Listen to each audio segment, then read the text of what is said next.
Okay, Baltimore City Council Budget and Appropriations Committee. We're back in session now. Accountability and Transparency Panel. We've got the Mayor's Office of Cable and Communications, City Stat, City Auditor, OIG, BCIT, Enterprise Unified Call Center, and that should be everyone. Mr. Seneme, can you introduce everyone from the panel? And then I believe we have one slide from each service. Mike. Yeah. Yep. All right. Let's get started. We have 2 hours for this panel. All right. I'm going to ask all of you to keep your comments for your slide in the 2 to 3 minute range, or less. Less is always welcome. And if you could introduce yourself and agency, please. I'm sorry. To my left, Councilman Leon Pinkett, Vice Chair of the Committee, 7th District. To his left, Councilman Chris Burnett, 8th District. Councilwoman Shannon Sneed, 13th District, member of the committee. Councilman Brandon Scott, 2nd District, member of the committee. To my far right, Councilman Z. Cohen, 1st District. To my immediate right is Marguerite Curran, staff to the committee, representing Mayor Pewis, Karan Banks, and Poetry Deal. And counsel to the City Council, Rebecca Tabb. Go ahead. Okay. Well, good afternoon, Councilman Costello, council members, and those seated with us today. I'm Tania Lee. I am the Executive Director for the Mayor's Office of Cable and Communications and the General Manager of Charm TV. So our story is pretty similar to last year's story. As you may remember, last year we benefited from the first year of a new franchise agreement with Comcast Cable Communications. Based on our amendments to that agreement, the Office of Cable and Communications has benefited from significantly more funding. In particular, we were able to negotiate approximately $360,000 of additional operating funding that would be specifically earmarked for the Office of Cable and Communications. Because of that, we feel like we are in a good position. We've continued to meet all of our stated measures each year, and with the new funding in particular, it enables us to really get to some new things like potentially newer platforms, allowing us to continue to fulfill many of the obligations that we have with either the transparency initiatives, which are around covering council hearings, liquor board hearings, zoning hearings, et cetera. And it also gives us an opportunity to better fulfill some of our agency objectives around communications and supporting their communications efforts, and particularly around being able to promote various city services for citizens. So I just want to shortly give some mention and some color to our key measurements or performance indicators are really around programming hours dedicated to government transparency. The way to look at this is that for any 24-hour schedule in a year, there's roughly 8,400 hours that you have to schedule. We historically have had a model that's been about 80% devoted to government transparency. And then the other 20% has usually been for what we consider more original programming. And as our sponsorship or spot or ad placement business has grown, we then have been devoting another 20% to those type of hours. And so historically, we put out a actual target. We've not had a year where we did not meet the target. We comfortably put out a target of about 6,500, but depending what could happen in the schedule, we've exceeded that. The other key measure, which is really more of a measure of efficiency, is around charmtv.tv sessions. About 4 years ago, we launched our website, charmtv.tv, and a year after that, in 2015, we launched our Watch Live feed, and we've seen significant growth in sessions for those two platforms. We typically will historically see about 15 to 20% session growth. You will notice, though, for our fiscal year 17 actual, we really had explosive growth of over 25%. I do think that was, however, an anomaly, and based on we had various inaugurations, council inauguration, as well as the mayor's inauguration that drove a lot of Watch Live feed traffic for fiscal year 17. We are on target to meet fiscal year 18. We're probably about 500 sessions below it to date, so with one more month to go. And then we're also estimating about a 10 to 15% growth for next year, fiscal year 19, around 35,000 sessions for the website. So that concludes my presentation. I'm happy to accept questions. Thank you. Thank you very much, and thanks for filming this, all the budget hearings. What's that? Yep, we're gonna do that. Okay. Yep.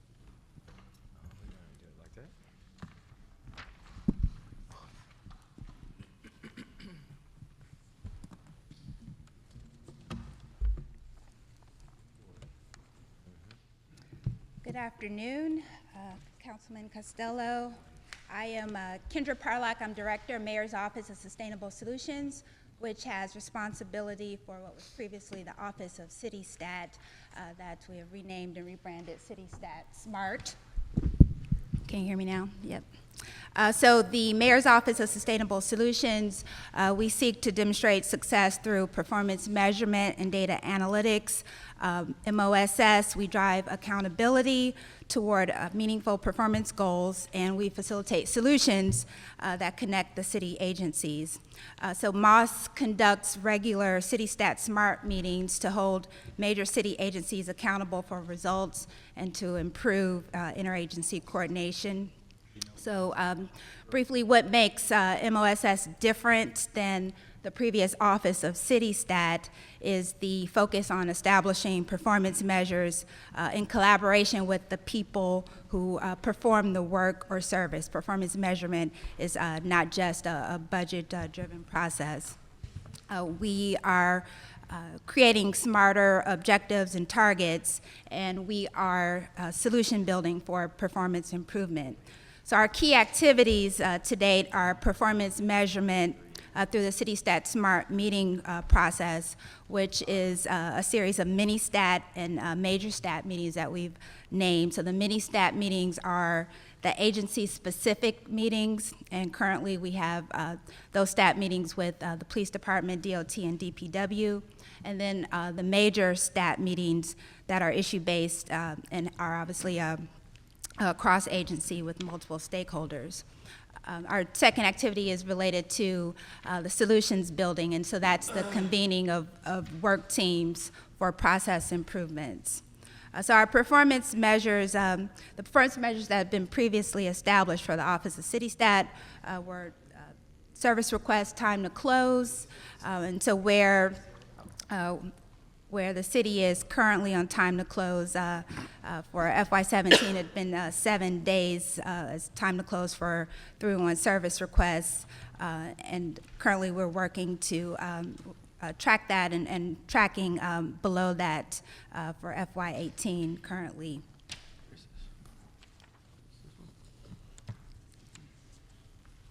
Since our inception in August of last year, we've built a team of 5 that includes a deputy director, a data strategist, an analyst, and an executive assistant. We'll be adding another analyst. So I think the biggest change from the FY18 budget is we are 6 instead of 7. So I'll take questions. Thank you, Ms. Parlock. Next. Consider it done. Good afternoon, Councilman Costello. My name is Audrey Askew. I'm the acting city auditor. Our objective for the Department of Audits is to provide timely and comprehensive audit coverage of the city of Baltimore by deploying our resources to perform our audits in an effective and efficient manner. The first item that you see is in the budget is the procuring and maintaining audit software.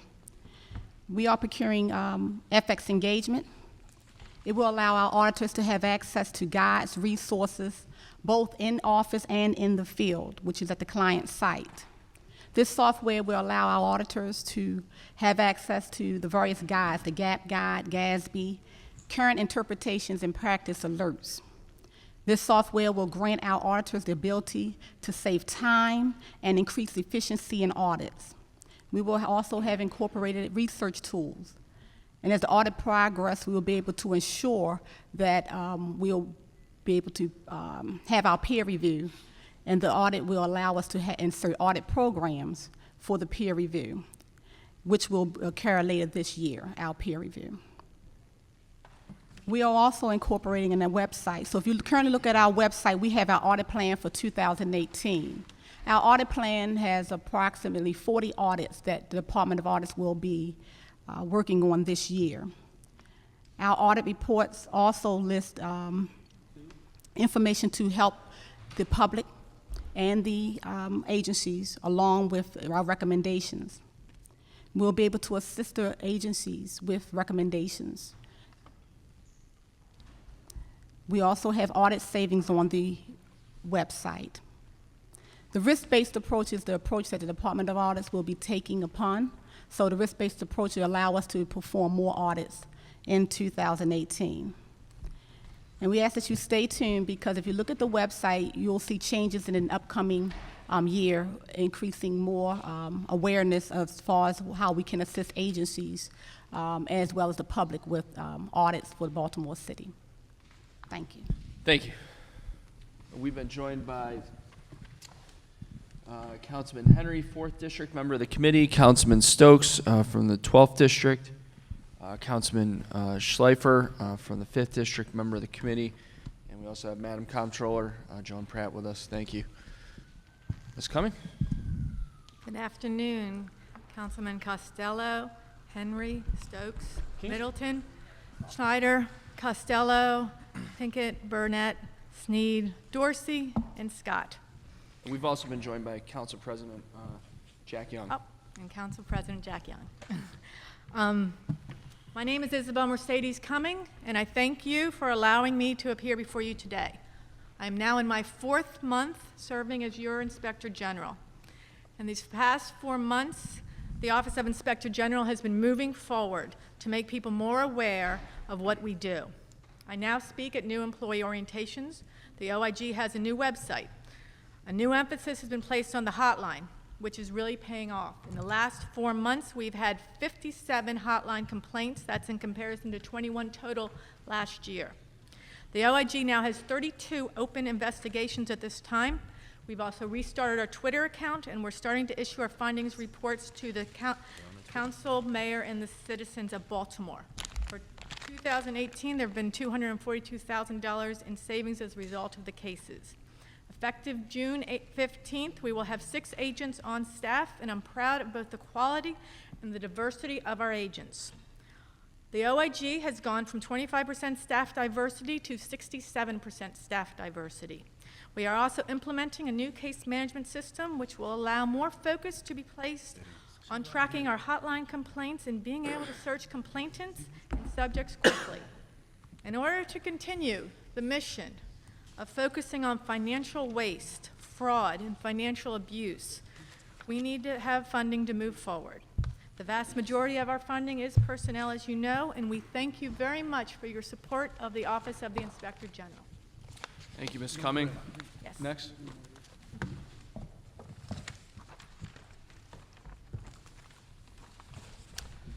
Hello, my name is Lindsay Wines, Chief of Staff for the Baltimore City Office of Information Technology. I would like to apologize for our CIO, Frank Johnson, not being here. He is meeting with the federal consent decree judge at this time. Councilman Costello, members of council, council president. We're presenting here on the 311 call center. This service reflects 311 call center operations, where citizens are able to call in and report non-emergency issues, request services, and get general information. BCIT is actually in the final stages of launching a new customer relationship management system, or CRM, with self-service options to allow callers to check requests and perform other tasks without the assistance of 311 agents. The recommended funding level for fiscal 2019 will maintain the current level of service. However, we believe the new CRM will provide a better experience to customers. We anticipate receiving approximately 890,000 calls in fiscal 2019 with an average time to answer of 30 seconds. I do just want to clarify that this 311 call center service does not have oversight of 911 operations. I have Lisa Allen here from our 311 center, as well as other staff members available to answer your questions. Thank you. Thank you, Ms. Wines. Good. Council President Young. Thank you, Mr. Chair. I just want to make a comment about 311's call center. I think they do a very good job. They oftentimes get criticized for something that's not under their control.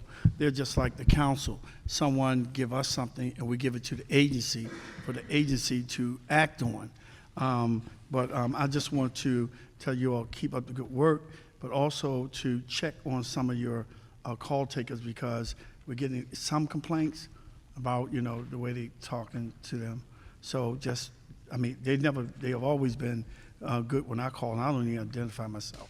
But we get some people who say, you know, that they might have an attitude if they, you know, go deeper into asking questions. So just remind them that customer service is very important. And I really support 311. I defend them a lot because people think that you guys are the ones that close out tickets and all of that sort of thing. So I have no questions for you all, other than to keep up the good work and make sure we focus on the customer service. Okay. With the IG office, is it possible that you all can give us a breakdown of how many, you know, investigations that you have done by agency, and how much was recovered and how much was not recovered?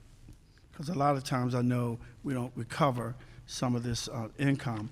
And I also want to know what agencies have we been looking at in terms of investigation, because I know at one time I gave that office some complaints that I got from some employees in the fire department about people paying people to work for them, and they still get paid like they were there, and that was never investigated. So I'm just saying, if we're going to investigate, let's not pick and choose what we investigate, because in my opinion, it looks like we are targeting African-American workers more so than white workers. I just want to put it out there, because that's what I'm seeing from my eyes, okay? So when you look at that fire department and some of those things that's going on over there, we need to check that out, okay? Media production, I just want to ask you all to give us a breakdown of how many productions you have done for whatever agency, so that we can know exactly, you know, what your budget look like and what your needs might be. Because I know that you guys do a lot of capital stuff, and y'all did a lot of capital in City Hall. We really appreciate it. But we want you all to look at our outdated mic system and see if we can get some bids on that. Other than that, I have nothing for you guys. I think you all do a great job as well. Just follow me sometime. We make every attempt. Just follow me sometime. Can we talk about the microphone system for a minute? It's not good, and people. I've actually received one email and one text message this morning already about people not being able to hear us on TV, and the acoustics in here are not good. And you know, I know that you guys have played a tremendous role in helping to increase transparency, which is what this panel is about, by televising our hearings. And I know you're televising all week, so we really appreciate that. I'm sorry, I'm a little under the weather, but what do we need to do to get a new audio system in here? So it is something that we can cover at our capital funding, so the funding would not be an issue. We have visited this topic a number of times, and one of the things that often comes up in those discussions is around whether we should be implementing a hardwired mic, like this one, or something that would be more wireless in nature. And one of the things that we've heard, there has been an ask specifically for potentially moving to wireless. And when we go down the roads of exploration investigation, one of the concerns we come back with is feedback, because we're in a city, and getting would that be a worse setup for the council? So we'll put it back on the table. I do believe that we had some upgrades, I feel like, in the last 2 years. So I'd love to follow up with you and understand specifically what the complaints have been, but we can certainly do a audio overhaul, and so we can put that into this next budget. Yeah, I feel like we're in a state of paralysis, wired or wireless, you know? So when you say this budget, are you talking about the fiscal 19? Fiscal year, yeah, fiscal 19. Capital budget. Could we get a vendor in that could show us the difference between, what wireless solutions they have that reduce feedback? So what we would have to do, I'm sure that this level of upgrade would needs to be a formal bid. And so what we can do is add to the requirements that there be some demonstration process around the options. Couldn't you do the demo first so that you understood what it was that we wanted to go after, whether it's wired or wireless? Isn't that a major requirement of the? So I will work with purchasing to figure out what's the best path forward, just because we want it to be as transparent as possible and wouldn't want said vendor, let's say, that did the demonstrations to have more input than the other vendors. So we'll figure out the best way to get ideas on the board without fully moving down the bid process. So the council president just reminded me we had, When the police department was doing the body cameras, they were able to, and you can correct me if I'm wrong, Mr. Seminary, to have 3 different vendors to come in and, test what the officers really liked. So I think you guys can do the Okay. same thing with, bringing in some vendors to just do, a test of what we might like and what we might not like. And then Okay. you put it out for bid. So just to summarize, I think what you're asking is that we bring in some vendors to give you some options. We narrow in on the option. We include that option as what is to be bid on. Would that be correct? yeah, would that require procurement making you do an RFI? I am not sure. I'll have to touch base with my purchasing agent. Yes?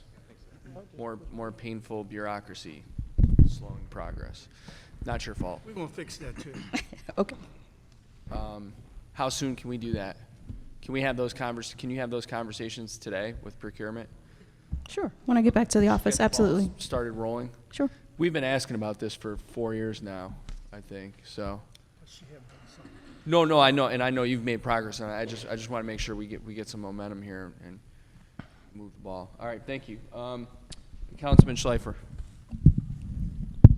Yeah, so about media production, do you guys charge each of the agencies directly for any media that's produced by them?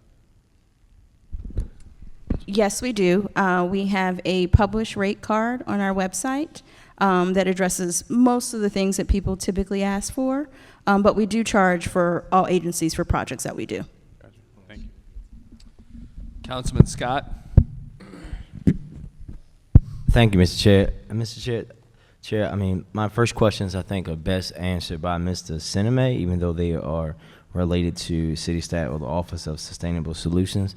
Mr. Sinema, if you go to, of course, when you go to Service 347, which was city stat, it will tell you in your book that it's been transferred to mayoralty, but we can't see those positions anywhere. We see that there was one new position created, but there are no mention of the other positions other than where they went.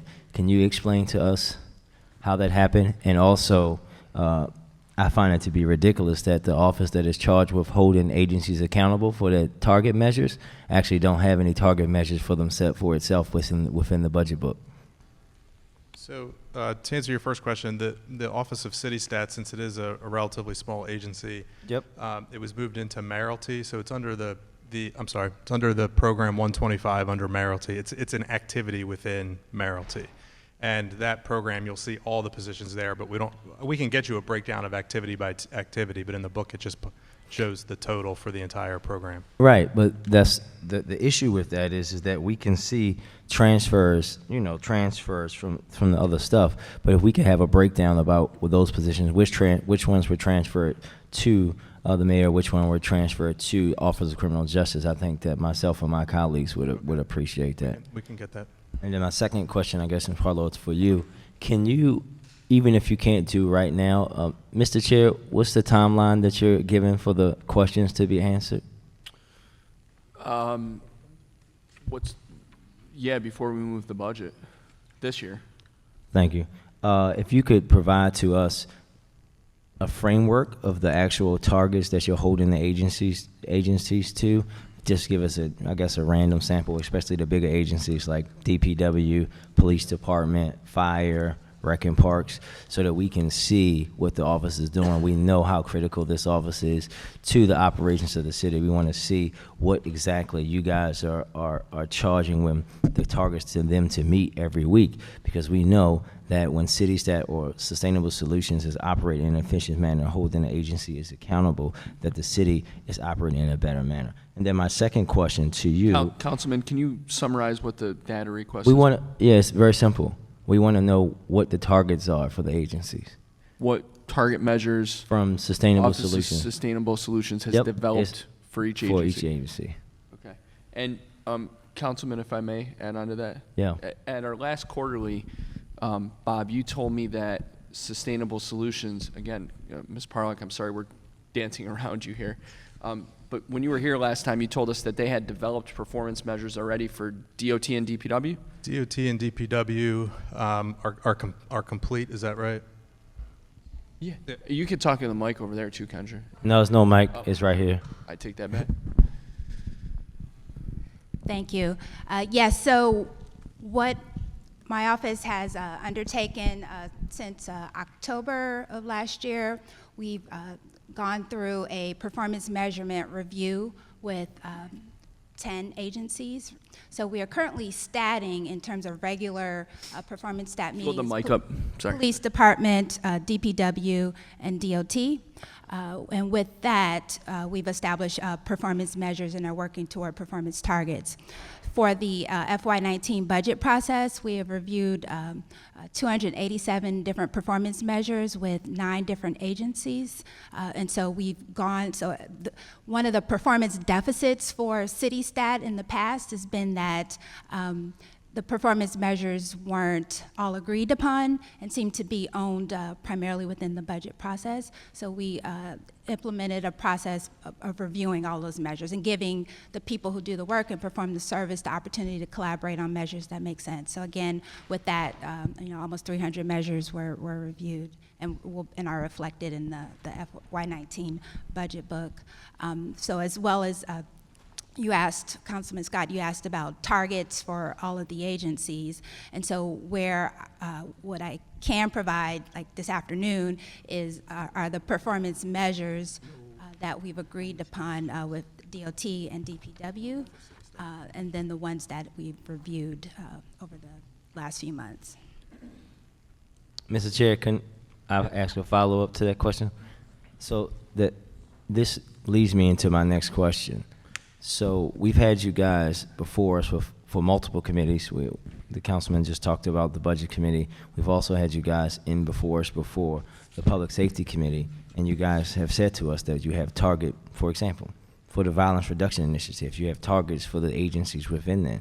But if you guys are now saying that you only have hard targets for DOT and DPW, then which one is it? So you asked about the Mayor's Violence Reduction Initiative, and so what we are tracking for success with the VRI are homicides and shootings. So we have measures and targets there. With our service requests, specifically focused on the VRI, we have targets for time to close, and then for the coordinated outreach, so that's the outreach by the service agencies as well as fire, police, and we have targets for weekly outreach that we've been tracking since November 1st. Could you guys provide that to us as well? Yes. To the committee. And my last question.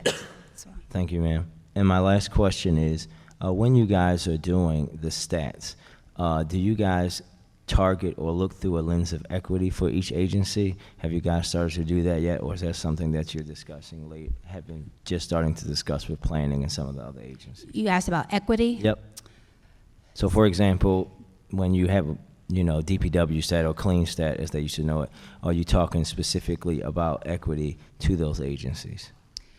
No, we have not had those discussions, but it is a focus of the mayor, and it's within city service management, focus on equity is, the trend, the topic, that's the right thing to do. So we are starting to look at data in that way, and have actually engaged some data science folks to do that, but as of today, no, yes. Thank you, ma'am. And thank you for all your work. Thank you. Thank you. Councilman Burnett. Thank you, Mr. Chair. I had a number of questions, but we'll stick with city stat for now. Thank you for the clarification. The other question I had was around the use of 311 closures as a metric. We know that often the closure is made by a code enforcement agent, but then that information is sent over to the agency for where a work order may be issued. The point I'm trying to make is it doesn't necessarily reflect that the service has been completed. So I'm just curious as to why we're using that as a metric. And I'll give an example. I had an issue with the transportation department where I called in a vehicle, an abandoned vehicle around 6 o'clock. By 8:30, the vehicle was still there, which was fine. By 10 p.m. that night, the thing was closed out, which I was amazed that someone from transportation was working at 10 p.m. on a Wednesday. Clearly that wasn't the case, but it was closed out nonetheless. And I'm not saying, I don't want to imply that our code enforcement agents are doing that on a regular basis. I do know that we do get that feedback from people saying that things are closed out, but nothing's happened. And then we often go back and say, well, it's been transferred to transportation, and then I'll reach out. We can navigate that, but I'm just not sure that closure, knowing that it doesn't reflect the reality on the ground, is the best metric that we should be holding agencies accountable to. So the metric I was speaking of initially was the time to close, right? So the number of days it takes to close a service request. To address the issue of close not being closed, so 3 things. One is with the transition from Motorola to Salesforce CRM, there's the opportunity to give more closed dispositions as a part of that. So more operational definitions around, what close actually means, so that we'll be able to communicate to the requester about the status of their service request. So collaborating obviously with Director Allen to implement those dispositions. The second thing is with Salesforce CRM, one of the features that will bring is the opportunity to survey the people who make service requests on satisfaction. So we'll be able to report customer satisfaction results. So upon the close of a service request, the requester will receive the opportunity to answer questions related to, was your service request, was a problem resolved, and was it resolved to your satisfaction? And so moving forward, we will be using that as a metric to gauge satisfaction. And then the third item is historically, Office of City Stat, which is now MOSS, City Stat Smart, has undertaking auditing of service requests, and we are reinitiating that. So I just want to make sure I heard it. So I went through the Salesforce training. I'm very excited about the new rollout. And more information being communicated to our constituents. I don't think that really changes the fact that you're still using closed as the metric, even if it's closed with more information, which is great. Closures don't necessarily measure the performance of an agency, because again, if they can close, I know for example, we've heard in presentations that in the VRI zones, the closures are like 2 days, which is amazing, but does that mean that the work has been done in 2 days, or does that mean that a code enforcement agent has gotten to that location, surveyed, and issued a work order in 2 days? Right. So measuring time to close and the number closed would be still a good output measure, but in terms of effectiveness and outcome, I think the customer survey satisfaction is what will drive us toward improvement there. So again, addressing, was that issue resolved to the satisfaction of the person who made the request? Well, again, that's still different, right? If they're satisfied that it took 2 weeks and maybe it's something that they've been dealing with for a year, I think that's amazing. But if we're talking about accountability for agencies, the accountability should be how quickly from when the work order was issued to when the work was completed. I think is a better measure of how our agencies are performing, and not necessarily how quickly someone from transportation or from code enforcement can issue that work order. Okay. That's just my 2 cents. I think we can do a lot better when we talk about encouraging our agencies to actually get work done faster, which is really what people want in the city. More information, surveys, those are all great. I don't want to minimize any of that because that is actually progress. But when we're talking about how we measure performance, performance should be how quickly the work was actually done. So how quickly it was done, the actual time it took to Right. close the service request. Right. My next question, actually, some of these were already, I'll stop here, Mr. Chair. Some of my stuff was actually already covered. Thank you. Thank you. I just want to add to what you said, Councilman Burnett. The closed measure is a poor excuse for a performance measure. We should never use that as a performance measure in the city. I am tired of getting complaints from constituents who file a request for a pothole, and it goes to DOT, and DOT closes it because they don't want to take responsibility for it, and then they create a new ticket number, which the constituent doesn't know, and then it starts the process over with DPW. It's poor. It's just a poor excuse. It's unacceptable. It's terrible customer service. It's not your fault, Kendra, Lindsay, it's not your fault. It's somebody's fault, though, and we have to stop using that as an excuse for not delivering city services in an effective and efficient manner to the extent that our citizens expect us to. Because the way property tax rates are in this city, you should be able to get a pothole fixed. And you shouldn't have to wait 6 months. And we should not be encouraging, and through the use of performance measures, we're encouraging our city employees and our agencies to try and close these things as quickly as possible instead of fixing them. And it's really frustrating. I brought this up the last 3 budget cycles. We've talked about this. We create a request with DOT, and then they close it because the person didn't do their job or was too lazy or looked in the wrong location or didn't spend the time reading the notes in 311. And then it opens up with a new request under DPW, and the constituent has no idea. This is why we talked about, and we talked about this with Frank, about having two-way communication between the 311 system. Hey, Eric, your pothole request 1692. Well, DOT went out and inspected. It turns out it's not theirs. We've referred it to maintenance in DPW water and wastewater, and Anthony Galloway and his team are now going to go look at it. And once they inspect and have a status, then they're going to come back and let us know what it is. Councilman Burnett, you're good? Did you? You're next, but Councilman Henry had an add-on to that question. Is that correct? Yeah, I just wanted to check in and ask how much of this is a vocabulary issue in terms of could we just use a term other than closed for something that happens in the middle of the process where it gets passed from one agency to another? Because I can acknowledge the idea that many of the problems that we deal with involve multiple steps in order to get it solved or completed. Is there a reason why, in the example that Chairman Costello just used, is there a reason why transportation would have to close the request in order for it to then go to DPW and for DPW to do their part of it? Couldn't we just use another term? Let's go to, it's Lindsay, I think, not. Here I am. Here I am. I'm sorry. Good afternoon, Council. I'm Lisa Allen, the Call Center Director for 311.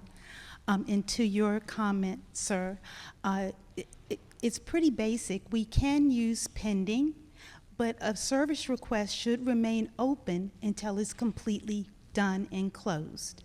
Now, if we want to use the word finish, closed, done. If I could interrupt for a second, I say that because I know this came up previously. That's not what happens, though. That it came up previously with streetlights, where if a streetlight repair is going to be done by BG&E, then from DOT's perspective, all they do is pass the request on to BGE, and then they mark it closed because they've done everything they're going to do. And that, how do we stop that? How do we stop agencies from marking something closed before the problem is actually solved? We make people accountable for addressing complaints as they should be addressed, which is they should remain open until they are done. And to your example, and not giving a complete example, but to your example, yes, DOT does pass street lights on, some of them to BG&E. They shouldn't close it. They're still accountable. They're still city residents needing a light. Right. So they should stay open, and they should continue to monitor that request until that light is turned back on, regardless of the steps that it has to take. Now, what we are doing to work with specific example is trying in phase 2 of our process to get, again, CRM is not the answer, it's workflow. We must make sure we're following our work processes in the agency, meaning things, again, should stay open until they're done. But in terms of communication, and we talked about this in training, we're working with DOT to try to communicate those steps that they know from BG&E that the customer may not be transparent to the customer. However, the service request should still remain open. But so giving them the inside of, they're looking at the cable fault, they've got to dig up the street. That's nice to know, but the bottom line is they want the light on.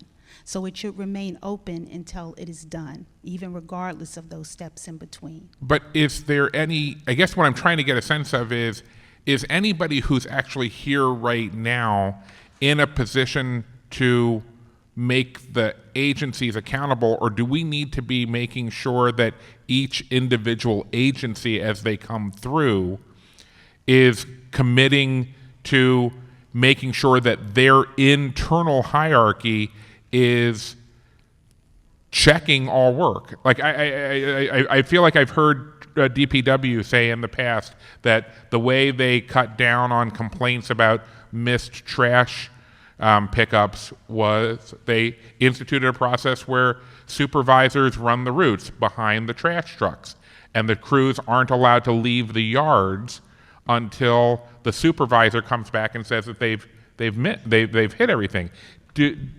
Is City Stat going to be the entity that makes sure that agencies do that? Yes, sir. In fact, just this past Wednesday, we had our DOT stat meeting, and this was a large part of the conversation. So with the implementation of Salesforce, we have the opportunity to process map the workflow and identify all the points along the process where information updates can be given. Please so speak into the for example, for the DOT, for lights out, right? When its request is made, it's TR lights out, but then if it gets transferred to BGE, it gets a whole new SR, BGE lights out. Well, to the customer, a light out is a light out, right? It shouldn't have go from one type of service request to another. And so what we discussed is, mapping that process and creating the update such that it makes sense to the resident. And so what MOSS City Stat Smart, a part of what we do in terms of that solution building is bringing people together. We convene work groups to work through problems that you can't do, at a stat meeting, right? And so this is one of them, the phase 2 that Director Allen described. And so we'll be doing that first with DOT. Okay, thank you. So I hear what you're saying, and you guys are providing the right answer, but is there any council member up here who feels that the current process is acceptable in any way, shape, or form? Not at all. Anyone? Not at all. No one finds the current process acceptable at all. It's not acceptable. So what are we going to do to change it? Because I just it's been the same answer the past couple years. We're going to talk with the agency about it. DOT does not do what you're saying. They just don't do it. I mean, so who's holding DOT accountable? Is that the mayor? Yes, Mr. Chair. Well, someone needs to hold these agencies accountable. I don't know how many emails the people up here need to get about things not getting fixed when they're supposed to be fixed. Simple things. People are paying $8,000, $10,000, $12,000 a year in property taxes, and we can't fix a damn pothole? And Mr. Chair, I agree with you. Can I just add something real quick? Sure. In fact, it's fresh in my mind because it's a situation I've been trying to handle since this morning. But an added piece to this problem is that we have I guess, businesses that have been contracted out, and this is a situation that I'm trying to handle with DOT and DPW, and they go through once we find out something has been contracted out, one agency will hurry up and send it to the other agency, and so they can get out of it. But it's a long process and finding out, and then our constituents are waiting to get the problem resolved. So I find part of the problem is the agencies are not checking or have supervisors checking on companies like Spinella or whatever that are doing things that are incorrect. Absolutely. And they, an agency will close, as soon as they find out it's somebody had contracted out, they'll close it, and then the other agency has to handle it. It takes over a month sometime just to get to something that's very simple in correcting. Absolutely. So, Mr. Chair. so what did we do in terms of the procurement of the Salesforce suite or application that addresses this issue? Because we've all been complaining about this issue for years now. Going from Motorola to Salesforce, Can you please speak into the there were a microphone? couple of reasons that we did this, and one of them was to advance technology. How not to say this, technology does not fix this problem. I have to put that right on the table. As we all are committed to, we've got to make people accountable for doing the work and following the workflow process. Council President, this is all related to this line of questioning, and then Councilwoman Sneed, and then Councilman Dorsey. I just want to know what's the difference, what is different from CityStat and MOSS? What is different? So the Mayor's Office of Sustainable Solutions at its inception was designed to manage the CityStat process, which we've rebranded as CityStat Smart to focus on smarter measures and objectives. So our two key activities are the CityStat Smart meeting process, where we have mini stat meetings that are agency specific, and our major stat meetings, which are cross-agency issue based. So that's one activity, and then the second activity is that solutions building. And so, you know, in the course of a stat meeting, in the course of performance measurement development and working with agencies, we identify, you know, obviously opportunities to improve, but they have to be done, you know, offline through, you know, some process mapping exercise or some data analysis. And so the fundamental difference is that, you know, we are defining those two activities under Office of Sustainable Solutions. So CityStat is still there, but it's Yes. being managed by MOSS. Yes, sir. Okay, so how many staff members are in both combined agencies? It's one agency One agency. department, and we are currently 5 people. 5 people. Soon to be 6. Okay. Previously, last budget, it was the budget was for 7. Okay. I concur with my colleagues when we're talking about, you know, getting these tickets, you know, really completed. And I think the onus, we can't downplay it, is on these agencies. And they need to be, I'm not going to say punished, but it needs to be some kind of fine on them, budget-wise, when they don't get things done. Now, what we used to do, we used to hold back money from agencies. I don't know if you remember that, Bob. We did the cuts. We held back money from agencies directly related to their specific job function. And we don't want to have to go back to that, because agencies are responsible for getting these potholes filled. They said it was a 24-hour wait time to fill a pothole. You know, take for instance, who monitors the contract for grass cutting? Do CityStat monitor that? The cutting of our mediums. Do we monitor the contract itself with the vendor? No. When transportation come in, don't they tell you all how many miles of median been cut? Yes, the mowing for DPW and DOT. No, I yes. think it's in, most of it's in DOT, because they did a big contract.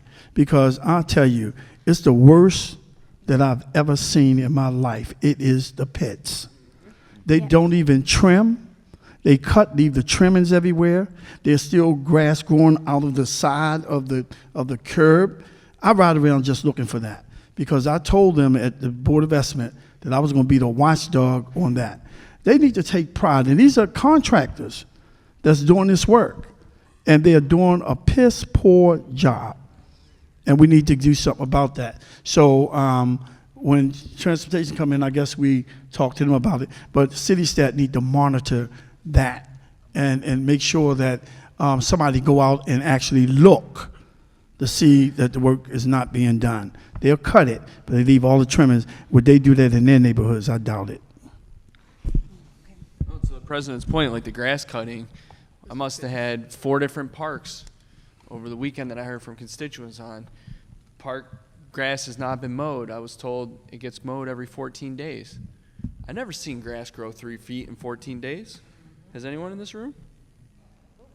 Councilman Dorsey. Thank you, Mr. Chair. I just really want to speak plainly about this and give my thanks to Lisa for just being so rock solid, steadfast on this. I have never, and I just want to make this point to my colleagues here, I have never heard Lisa Allen say anything except for closed means closed. No ticket should ever be closed. I should never, ever receive a notification that a 311 request has been closed until what any reasonable person thinks is the cause for concern is alleviated entirely. And there is I'm perceiving a huge disconnect between that message and what I'm hearing from the Mayor's Office of Sustainable Solutions. City Stat needs to perform its basic function, its most basic fundamental function of holding city agencies accountable so that when a service request comes to them and they have some part in the process, they need to be held accountable for whether or not they passed on their part to the next person and the next person and the next person to make sure the process is moving along until the thing is done. And it should never, ever say closed anywhere until that's done, complete. And that, without city stat functioning in that capacity, nobody here is going to be satisfied that 311 is working the way that it should, because this is an integral part of the design of the 311 system. And I just feel like the disconnect is so great here between the 2 different messages that I'm getting that we're going to be back here again a year from now hearing Lisa Allen say closed means closed, and it's reasonable for any member of the public to go to understand that closed means problem alleviated, and I'm hearing some other mishmash of other ideas all kind of around city stat instead of here's what city stat was designed to do. And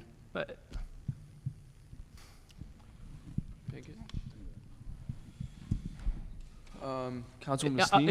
if it's not, I'll just say, if it's not falling on city stat, it's falling on every one of us all day, every day, to try to hold these agencies accountable. And it's got to be in one place, or else your city council, your legislative body, is just acting like 15 babysitters day in and day out for every single one of these city agencies that really is not. They're not our responsibility, but we end up being the help desk for their failure to simply use the 311 system the way it was designed, and CitySat's failure to just hold them accountable to use the 311 system the way that it's designed. This is my problem. Councilwoman Snead? Thank you. This is for our cable and communications. Can you tell me what it would take to create an online master calendar where citizens could find a list of government boards, commissions, committees, et cetera, when they meet? Because right now we have to go to the 6th floor if we want to find out when certain boards are meeting. So I'm wondering if we could do, that's just our stuff, if we can have that for all constituents to see that. So just as a matter of process today, for the meetings that we currently cover, we are receiving that information from either 1 or 2 persons from various council offices, and we have an operations manager that synthesizes that. So we typically have those meetings at least a quarter ahead, sometimes 6 months ahead, depending on how far ahead we get the calendars. Let me give some thought to that. Potentially, there's maybe a web interface that we could create and we could add to the website, but we'd have to do some investigation. I can commit to doing that. Can you get that information over to the budget committee then?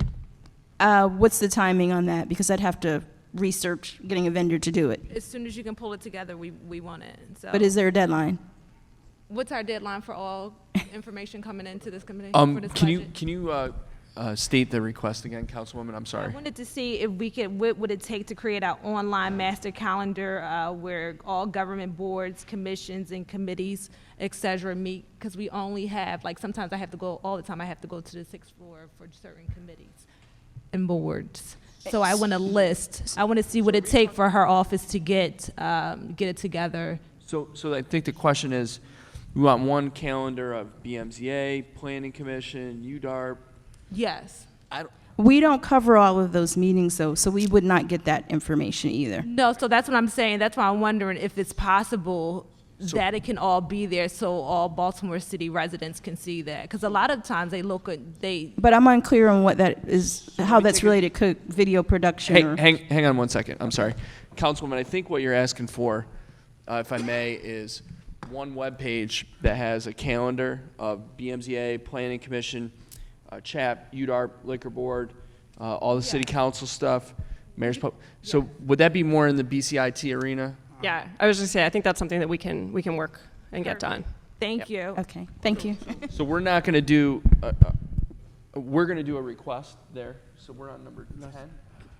Can I say something? Yes. So, Mr. President, can I just so- repeat that? Or number 10 is going to be, BCIT is going to put together a web page that aggregates all of the public meetings in one place.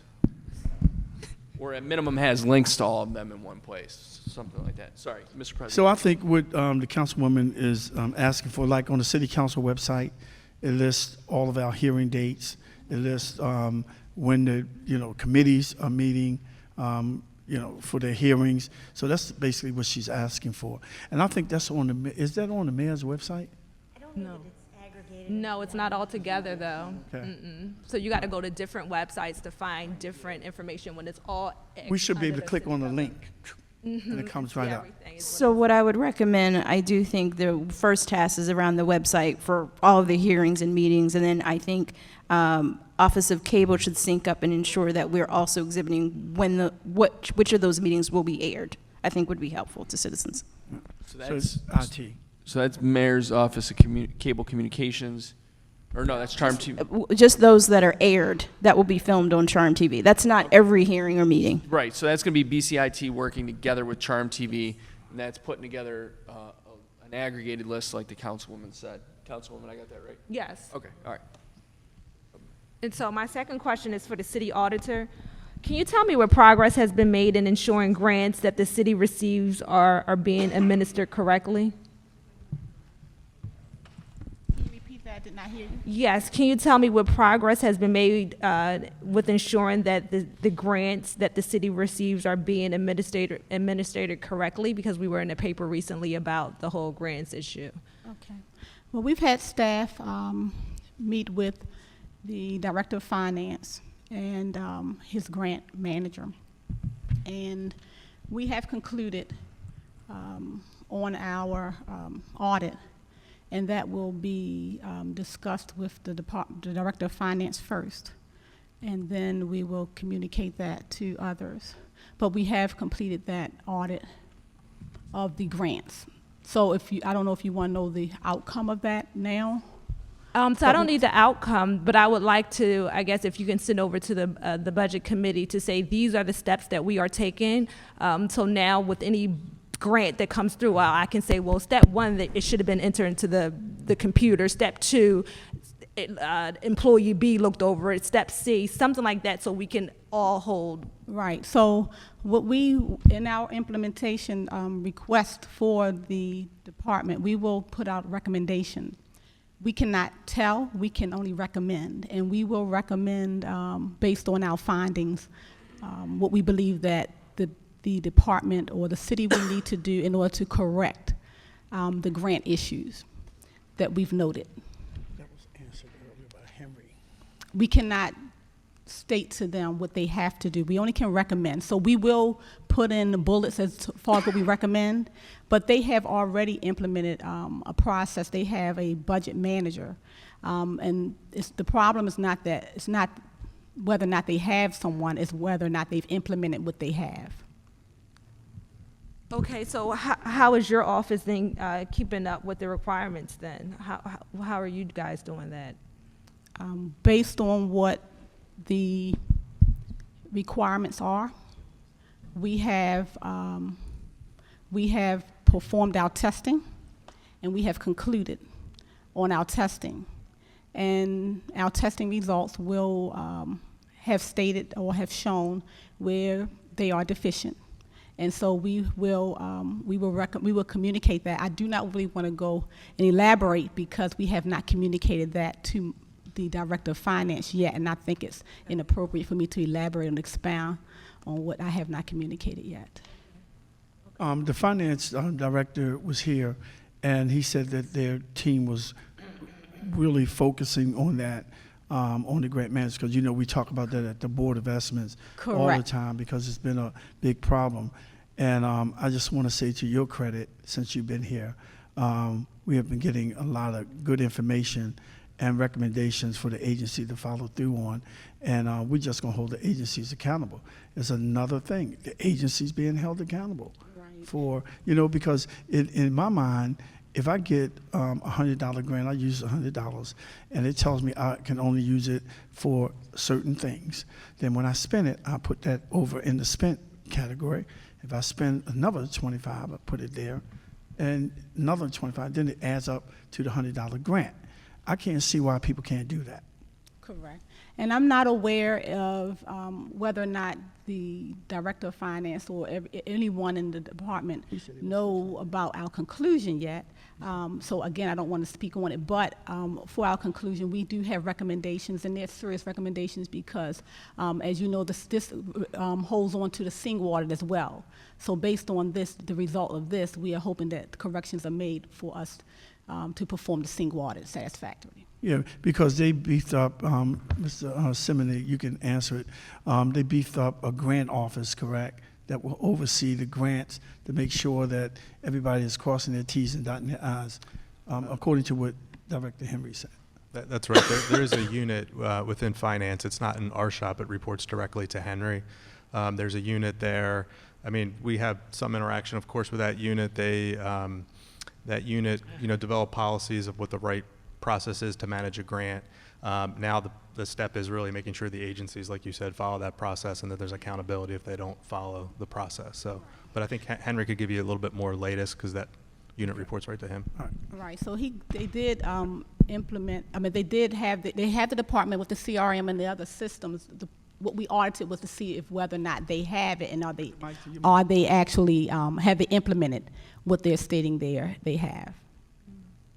I'm done. Thank you. Thank you. Thank you. Councilman Henry. Councilwoman Middleton. Thank you. My question, I guess, is for the city stat sustainability. Earlier this morning, we had a conversation with General Services and with the entire council.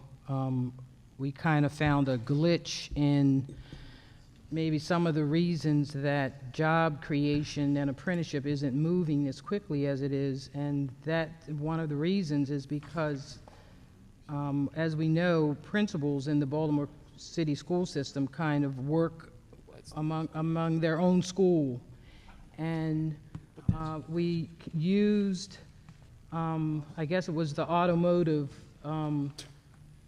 internship, apprenticeship at some of the vocational schools, and potentially the 21st Century School that's about to open at Forest Park High School in September, which services mostly the Northwest area, 5th, 6th, 7th, 8th district. And they're having problems communicating with or trying to get a connect with an agency and the principal of the school. So my charge to you, especially since you are the office that kind of helps to handle the service delivery and accountability for agencies, maybe there needs to be some kind of training meeting or meeting from your office to bring some high school principals together with the agency heads to designate a person from the agencies to be responsible for this, because we repeat the same thing over and over. I feel like a broken record with apprenticeship, and it's an easy thing to start and do, and it's not happening quick enough or really at all. I would put money that when DPW comes up here, they're just going to talk about their water and wastewater, which is a wonderful program, but you know, many things can develop from that. So they're going to be accountable through city stat and so on, and we're seeing this is a problem already. I'm putting it out there for you so your office can maybe help work something to correct it. This is a charge with definitely the mayor. So your response to that? Thank you. So I'm not familiar with the background, but yes, our office is charged with bringing people together and holding agencies accountable. So I would just like to make the statement that I will follow up and understand the background and identify a path forward. And I also think that media can play a role, the media department can play a role in this to also help advertise schools and programs, and somehow there's still a disconnect with the school system moving forward, and it's our responsibility as a city to help them do their jobs as well. So I'm putting that message out there to the Media and Production Office. It's just not, I don't see what should have been happening, and here it's a year again. For me, it's been several years that I've been trying to get this moving, and there is a true disconnect. It's a disconnect between the school system, between MOIT, and between the agencies on actually how to get something started. It's not it's simple, and it's, you know, it's something that's really traditional. So I'm finding that, I hate to say this, but no one's really taking the charge. Everybody's waiting for everybody else. Thank you. Thank you.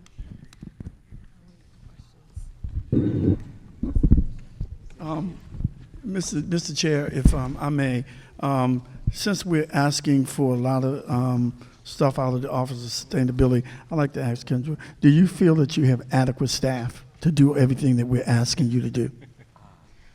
I feel like I could do more with more staff. Yeah. Well, you know, I mean, 6 people were possible, 7, and we're asking her to monitor all these agencies and the workflow of the agencies. I think we need to look at how we can increase staffing for that office so it can be more responsive to the needs of this council and to the mayor, because it makes all of us look bad. The mayor, my office, all the council people, when stuff is not getting done. And then when we want to raise the water rates and all that, people scream. But if people know that their money is really going towards solving problems that they bring to our attention, you know, they don't complain that much. But they want to make sure that their dollars are being spent efficiently and that work is being done. And I don't think that's too much for us to ask. So if we need to try to beef up this new office to have them to better monitor what's going on, and maybe even make spot checks sometimes. You know, like I'm gonna send out a couple people to go and look at that to see if it was actually fixed. Those kind of things. So that's just my recommendation. Councilman Scott has a follow-on to that. Councilman Stokes is next. Has been waiting very patiently. Thank you, Mr. Chair, and this can count as my next question because it was just a simple question to Ms. Partlow. Is something that I asked Finance last year. Were you able to retain or obtain a new inspector's position for your office. In years past, as the president just mentioned, inside City Stat, there was a guy who actually now is hired by Roca who would actually go and physically check the things that the agencies were telling you, because we all know why we love some of our agencies. They're going to tell you whatever you want to hear when they're before you. But if you actually have someone or some people on staff to go and spot check the things that they are supposed to be doing, we think that would empower your office. Do you have an inspector on staff? So I don't have a person on my staff that's designated to do this. I am borrowing 2 days a week of someone in the mayor's office to do that, and he'll start doing that. He's already started, and our first reports will be in the coming weeks. Thank you. I personally, and I know the president would agree that you shouldn't have to borrow. We've had it before. There should be an inspector for you. We can't expect you to do your job without being able to check on what the agencies are doing. So I think this, Mr. President, that's something that we need to discuss with Mr. Sinema. Thank you, Councilman. Councilman Stokes. Thank you, Mr. Chairman. This is for 311. When a constituent call and they receive the service number, is that explained to the constituent, one, about using the app? One. The second statement would be, when you talk about not closing a 311 service, will that reflect in the app so that person can follow where that where the complaint go to if it go to another agency? And number two is, when a constituent call and get a 311 number, it's not explained what they say is somebody be out in 15 days. Because then we get a call back and they'll say, oh, they say it was going to be done in 15 days, because the statement that they give to the constituent is so broad. Instead of saying we're going to go out and investigate and find out what agency will have to do the job, they just say somebody be out in 15 days. So as a council person, we always get the call back and say, well, you know, they said they'd be out in 15 days, but it's not explained more in detail what those 15 days is. So I'll work to that question and back to the app and other technology. We too get that call back at 311 that something, we said that something was going to be done in 15 days. And once again, we work with the agencies to map out workflow processes. They actually give us the information. We'll tell a customer anything that the agency wants us to tell them. If, for example, one of our biggest requests is bulk trash. Once you schedule a bulk trash pickup, we tell you a plethora of rules and regulations. You have to tie this up. You can't put this here, put white goods here. We get all that information from the agency. So again, working carefully and regularly with the agencies to make sure they're following the workflow process is very important to the things that 311 communicates to customers. Well, I have called 311 before, and they never said, employees never, again, explained to a constituent that they can download the app and follow their own service number, and it never explained to them that what 15 days mean. It just said somebody be out in 15 days. I think that's something that your agency can look back at so people understand it better. So again, they won't call back to us and say, well, they told us they'd be out in 15 days, it's not done.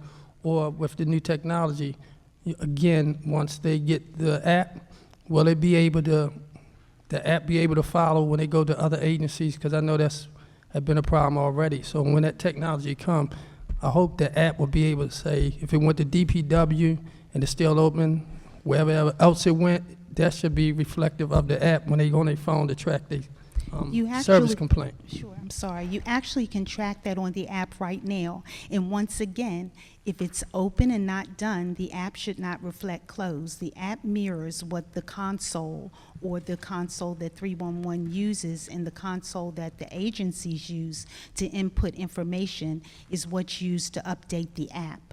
So even now, you can check the status of your service requests, but if it says closed, you expect it to be done. So that can happen now. Now, what the new technology will do is will allow us maybe to make a step in between and let people know when things are pending and the reason that maybe it'll take a little longer. But again, those durations come straight from the agency. We don't tell them how long it should take them to do something. They tell us what to tell the customer. And to explain 15 days, we are explaining the duration. Before those days, the script says the agency expects this to be completed in blank number of days. So again, agencies, that's very fluid information. Agencies can work with us and work on their processes all the time and change them. For example, when it snows, it's harder to get a dirty alley, so solid waste will change the script to say and reflect what may be holding them up to get down a snowy alley. So again, we just have to look at those processes and make sure they're being followed and make sure the workflow process is being followed, meaning a service request should stay open until it is done or closed, and that information now is reflected in the app.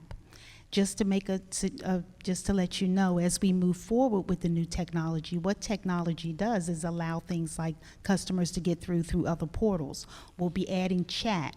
We'll be adding the app again, text messaging. But our communication is only as good as the information that we receive.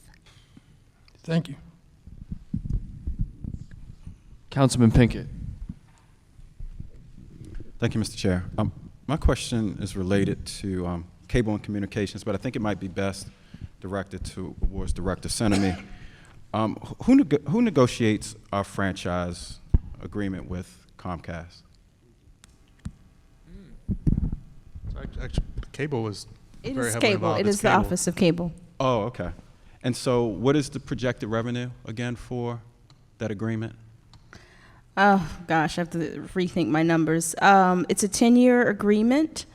I believe we're looking at, so there's components that go to the general fund, which is the 5% of revenues that Comcast makes in the city. We also negotiated a funding for capital expenditures, which is about 90 cents per subscriber per month. And then in this particular agreement, we also negotiated up to 25 cents per subscriber per month for operating support for the PEG channels. If my memory serves me correctly, I think we estimated $7 to $8 million per year over 10 years. It's on in the agency detail. It's on Yeah, page 25. Because I just assumed But that in people at total and home don't everything- have this book, so I just wanted it to Okay. be said out loud. Yeah, it's 8, Okay, so it's roughly, I would probably say 70 to 80 million going to the general fund.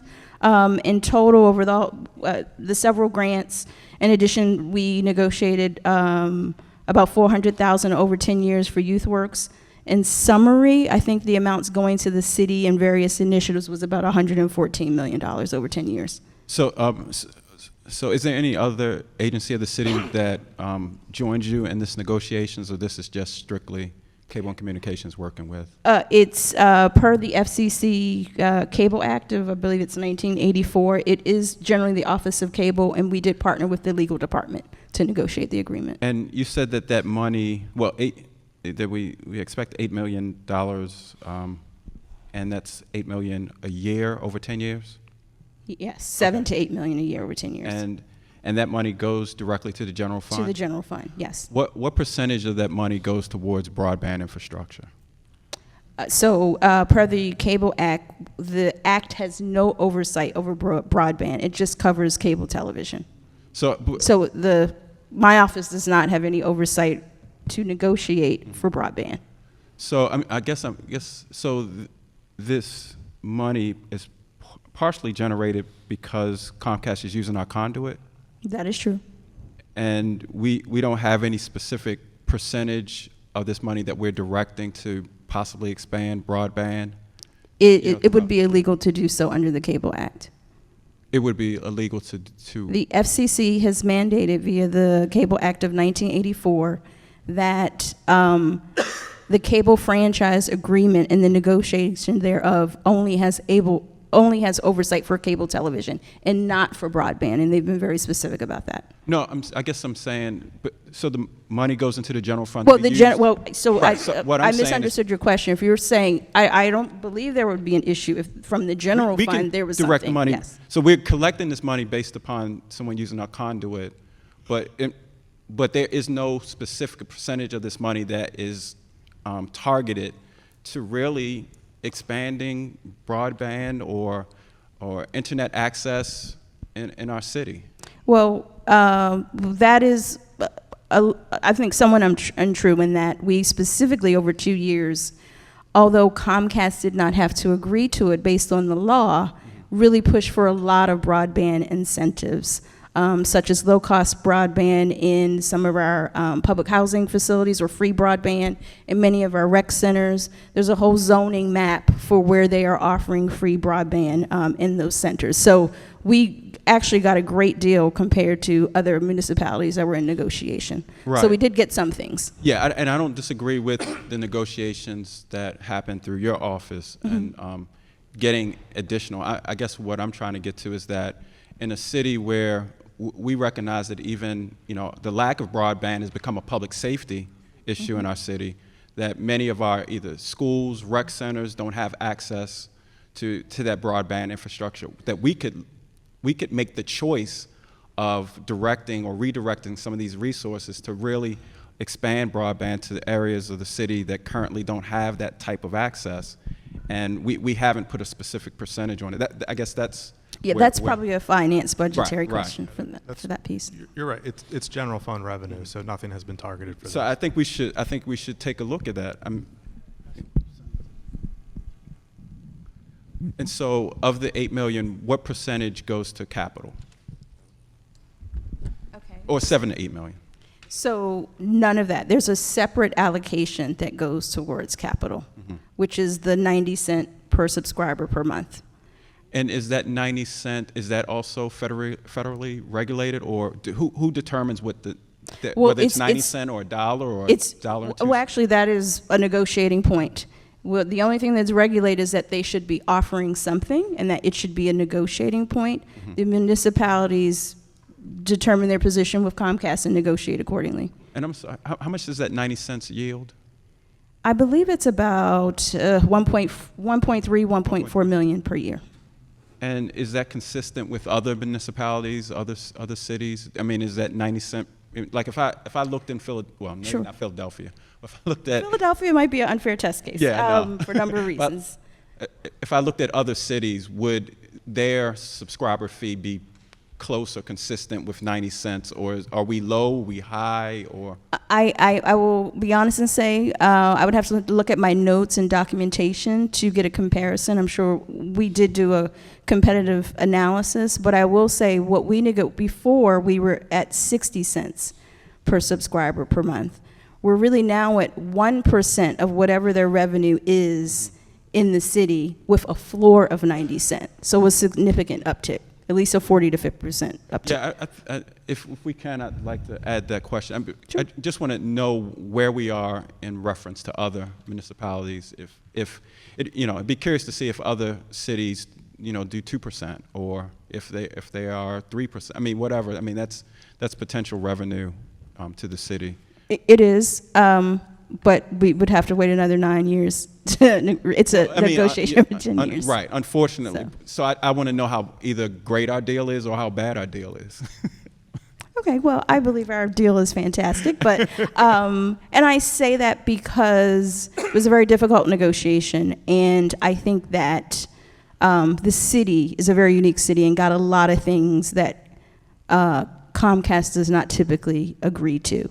The broadband piece is across any municipality going to be a sticky piece because it's where their growth is coming from in their business. And so there's a lot of sensitivity on their end and to a lot of concessions against that. But I'd be happy to get you that information. Okay. So the question was just to, if we could get the information on how our subscriber fee compares to other municipalities. Councilman Burnett. Thank you, Mr. Chair. I wanted to go back to the city stat piece. One of the things that came up at our last public safety quarterly meeting with the police department, I had a number of questions around performance measures, how they're selected, and I was told in that hearing that I believe it's your office works with each agency to develop their own measures and goals. we mentioned earlier around your internal capacity to sort of do the job effectively. Are there opportunities to, and this is something I threw out to the police department around specifically related to VRI, where they're measuring things like the number of business checks, the number of conversations that they're having with people, calls. I mean, I'm glad that they're doing that. The thing I threw out to them, and I'll throw out to you, and maybe it's already happening, is one, is it the best to have agencies develop their own metrics, or should we look at partnerships with universities or other municipalities that really have a scientific methodology associated with the types of things that they measure? Because I think we can do better when it comes to some of these performance measures. They vary as I go through the budget book. Some are very detailed. Others, I think, leave a lot more to be desired when it comes to the types of things that we're holding folks accountable to. And I'll say, I run my office in a similar fashion to an agency. I'm sure if I asked my executive assistant, like, how would you want to measure yourself? She'd probably say how quickly I answer the phone or work with constituents, which is great. But then I think it's sort of also should be a good practice to, and I do this with my colleagues, hey, how do you guys handle X or Y? Sort of our own little ecosystem of trying to share best practices, using technology to measure performance. Are there opportunities to expand your own internal capacity to reaching out to a Hopkins or University of Maryland and say, hey, look, let's look at how DPW is measuring their performance. How is this done across the country? What are some things that we should be thinking about, and not just necessarily asking the agency, well, how do you want to measure your own performance? And maybe I'm oversimplifying it. I'm sure I am. But I just think that there can be more done on that front, so that, again, to the earlier point about how we, whether it's closing out complaints, I think it's also how do we judge the performance of agencies in a way that is much more objective and much more sort of well-meaning and well-thinking about how we can do better for the citizens of Baltimore. Yeah, I appreciate your question. Thank you. And the answer is yes, there is more that we could do to collaborate with partners, even though we are already doing a lot. So we are partnered with Johns Hopkins Center of Government Excellence. Recently, actually, they wrote an article about the process that we're using for performance measurement development, and that is that we're using a tool adapted from them to a KPI measurement tool. So to look at every single performance measure that the agency has and to review it against a set of criteria that's been evaluated and tested through Johns Hopkins Center of Government Excellence, and then also to use that to benchmark the agency against other agencies from other jurisdictions and measures they use. So we are working with them. Additionally, we do have an intern that will be with us for 10 weeks from the Harvard Kennedy School, funded through Bloomberg Philanthropies. And what I've charged him with is helping me develop the KPIs for the Mayor's Violence Reduction Initiative. So just as you said, it's easy to, well, not easy, but we tend to just rely on the output performance measures. We really need to be measuring effectiveness and outcomes. And so that's what I'm working on with the VRI. But I'm still open to other collaborations and other partners, but those are the two that I'm using currently. I'm glad to hear it's happening. Thank you. And then the other question I had was for audits. You mentioned that the audits would be available online or a new website. Do you know what the timetable is for that? And excuse my ignorance, I'm not on this committee, but I know that there has been updates on the status of audits, the biennial audits. Could you provide us sort of that update on where we are with the 16 agencies that are supposed to do so every 2 years? Okay. For all audits, after they have been presented to the board on Wednesday, within about 30 minutes, they are posted on our website. Okay. So they're up to date, they're current. As far as the 16 audits, at one of our board estimate meetings, President Young requested that we have both the performance and the agency audits presented at the same time. So we're working on ensuring that both audits are presented. So for every agency, so for example, if we're auditing DOT agents financial, we have to make sure that the performance is completed at the same time before we present to the board. But every last one of the audits will be presented before the December 31st deadline. Thank you. You're welcome. Councilman Dorsey? Oh, I'm sorry, I had a quick add-on to Councilman Pinkett's.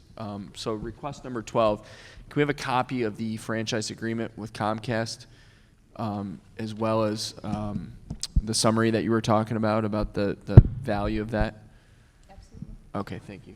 So we want a copy of the actual franchise agreement, as well as the summary that you described. Sorry, Councilman Dorsey. Thank you, Mr. Chair.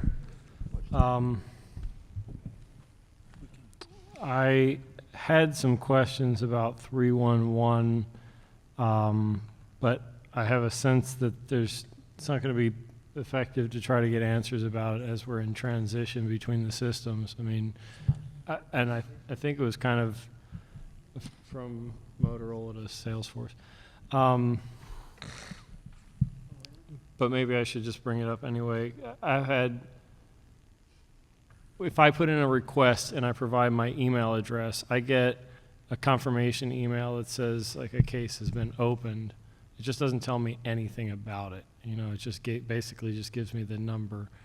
It would be really helpful to be able to see feedback that in there that shows what was entered into the 311 system, what that was a request for in that email. And similarly, if I give an email and I'm able to get that, that email that confirms that a case was open, that the case was open, that hopefully it would be just as easy to get one when it's closed. Can that happen? How easy would it be to be able to make sure that every time a case is closed, that an email comes to the person if they gave an email address? So we have worked with the agencies to ensure that we've enabled that option.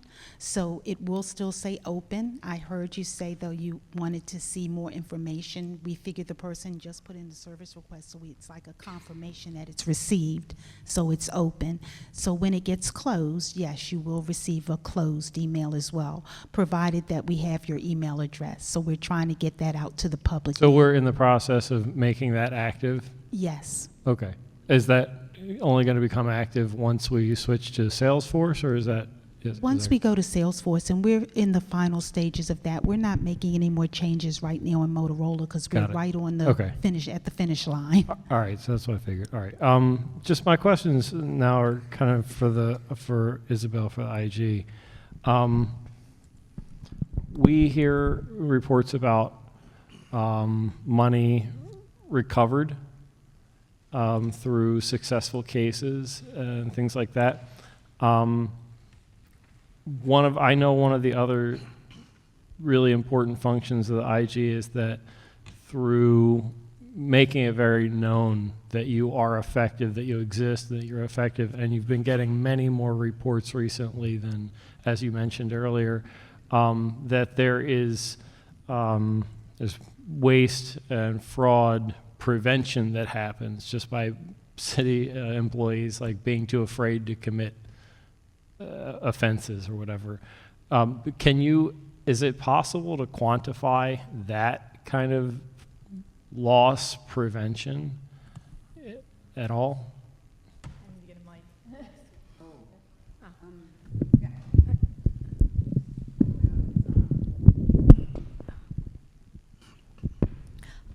What we're going to be doing is we're going to have an annual report.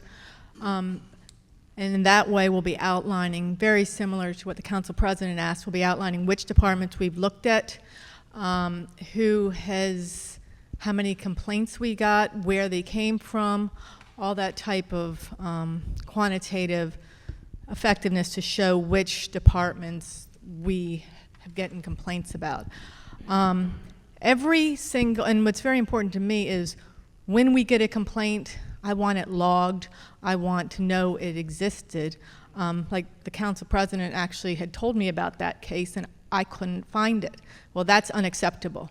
So that is one of the things that I'm working very hard to make sure that we are accountable and that we know every case that comes through our door. And those are the type of things that we're really trying to make an impact and make a change. Our annual report will be coming out in September, and those type of things that you're talking about, we're going to be bringing forth. I mean, every time, for instance, we just had a $30,000 was returned to the city as a result of one of our cases as a result of a restitution. Those type of things I try to publish. I twit. I try to make sure that people know what's going on. Just because I work for them, I work for you, we all need to know what is happening and how we're recovering this money. And, you know, every week on Thursday, you guys will be getting, you know, everybody has seen on my latest report, waste, fraud, and abuse, the numbers. Every time I give a speech, I always walk around with these cards so the employees can even know how to report these things, because that is important. The other thing that is important is that we have a whistleblower protection policy, which is what we're also going to be working with the solicitor. So those type of things are going to make a difference where people won't be too scared to come forward. We get a lot of anonymous complaints. But my question is it possible? and you can say, no, it's not possible. But is it possible to kind of quantify loss or waste prevention that happens as a result of having a fully functioning, really effective OIG? Offenses that never occur because people know that the OIG exists. It's hard. I don't want, and I ask this because I don't want the office's value to be judged. You know, I don't think it's fair to correlate how much is budgeted to the office directly to how much is recovered year after year through successful cases, because I know that some of the success of the office is that cases never exist because people in city government stop engaging in waste, fraud, and abuse because the office is effective. And we have to quantify that answer at a certain time. For instance, we instituted a different policy at DPW that in a very short amount of time saved $120,000. Well, it continues to save that, and it will continue to save an unbelievable amount over the time. And Because we of just policy went back 6 recommendations? months. You know, so if we go forward, and I mean, you reach a point that people say then your numbers aren't correct. So I try to always be fair, try to always be transparent, and tell people, you know, the way it is. But to judge, you know, for instance, the person that was stealing the money and we paid the restitution on, okay, had he not been fired, yeah, he would have stole a whole lot more money. So, and I'm not going to try to make up a number to say, yeah, that was worth $1 million. So it's hard. And so, thank you. And so, I guess I want to make sure that your office is as fully functional as possible. Is there an accepted ratio among, or way of gauging, I guess, among inspectors general, what is an appropriate staffing level, like one investigator to every 1,000 employees or something like that within the city government, within whatever your purview is? I'm a certified inspector general, so I will reach out to the Association of Inspector Generals, because I know they recently did a report to get back to you on the best practices and what other areas are on that one. Okay, great, thank you. As far as I'm concerned, as many as possible, but I will let you know best practices. Yeah, look, I want to know if we've got, I think we've got 11,500 full-time employees in the city, and another 2,500 part-time employees, and if that means that in order to be effective, you need a 1 to 1,000 ratio, or 1 to 1,200, or 1 to 800, whatever that is, I want to make sure that we all here understand that, you know, if you've got 14,000 people you've got to oversee, and that means you need 14 people and you only have 10, that's not enough. Well, I can tell you, if you're going quantitatively, WMATA, where I came from, has 13,000 employees, $4 billion, 36 people in OIG. 36 people for 14,000 employees. Correct. So that's basically 4 times the staffing level that you have for the similar number of people as you have here in the city. Correct. And their budget is, I believe, $7 million. 7 million compared to your like 800,000 plus these MOUs? Correct. Okay, thank you. Thank you, Councilman. Right now we're at 2:41 p.m. This is going to end at 3 p.m. sharp.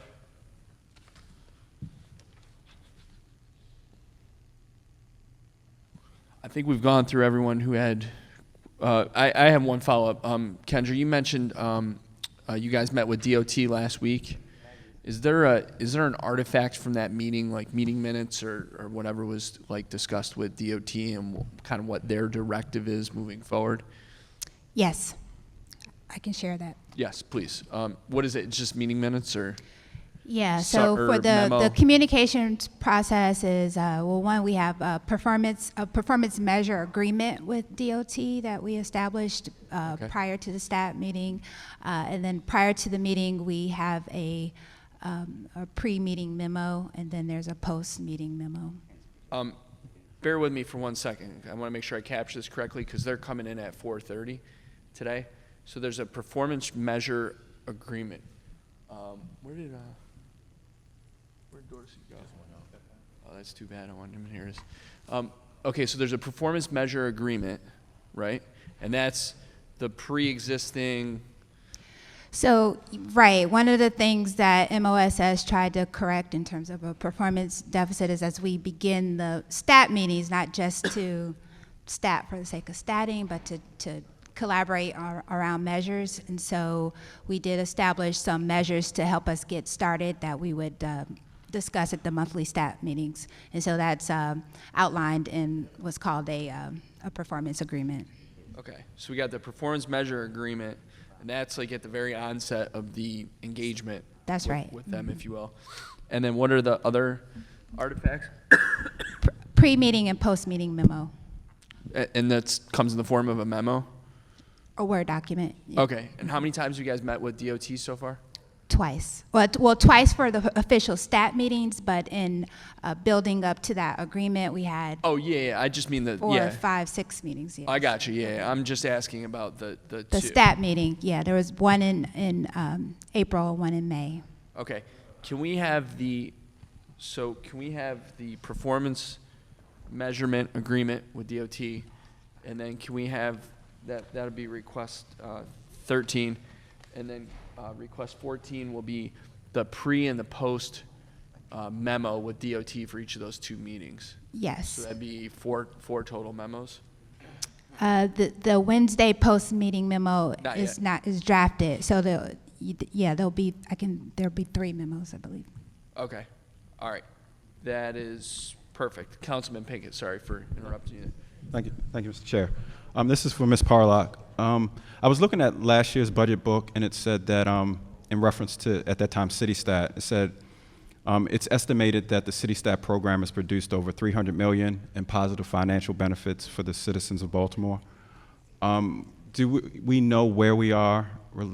Is that still being measured? I mean, so are we at 400 million? Are we 350 million? Do we still measure that? I don't know how that number was calculated, so I'd have to get back to you on that. I think, Councilman, I think that number goes back even to the very origins of the program. Yeah, I assumed it did. I know that they track something over time. I don't think they did in the last few years, but that goes way back. But we can look that up and see where that came from. And part of the reason I'm asking, and I'm glad Councilman Scott is back, when we look in the budget book and we don't see any metrics related to CityStat, it seems like at some point somebody was measuring the importance or relevance of CityStat, and then all of a sudden, over the past 2 years, somebody stopped. Like, how do we know that CityStat is even worth the investment if we don't have anything to measure it? Yes, good question. Yes, and so I'm working to develop performance measures. Okay. Yes. And I just had one other question. This is for Cable and Communications. I was reading something that said that in the past, there were some discrepancies related to the payments we were supposed to receive from Comcast, and that there was some audit and we didn't receive the payments that we should have been receiving over time. And maybe that was bad information. You can jump in, Bob, if you're aware of that. Because there was an agreement prior. Were we always receiving what we should have received from Comcast in previous years, before this new agreement? So I will say during my tenure, maybe we've had 2 audits against the payments where we did recoup some funds. I don't remember the exact amounts. I don't believe that's atypical to what typically happens. Municipalities sometimes ask for the audits, but outside of those 2 instances, I'm not aware of any other major issues. So when we did the audit, it revealed that we didn't receive all of the money that we should have received. Right, and typically it's around accounting for what the service was, what the customer bought and where they booked it or something like that, typically. Do we know what that discrepancy was? Do we know how much money we should have received and didn't receive? I can follow up with legal. They handled that part of the process. So I guess the next question was to find out what the audit revealed as far as what we should have received and what did. And so what is in place now that we have this new agreement to make certain that we receive from Comcast what we there is a clause in the last agreement and in this agreement that allows us to do audits on a periodic basis. It's something that was negotiated. So the city could just decide we'll do the audit now in this period of time. So you can do them whenever. You can't do it every year or every month, but there is a clause in there that allows for it. Okay. In a specified period of time. Thank you. Councilman, anyone else?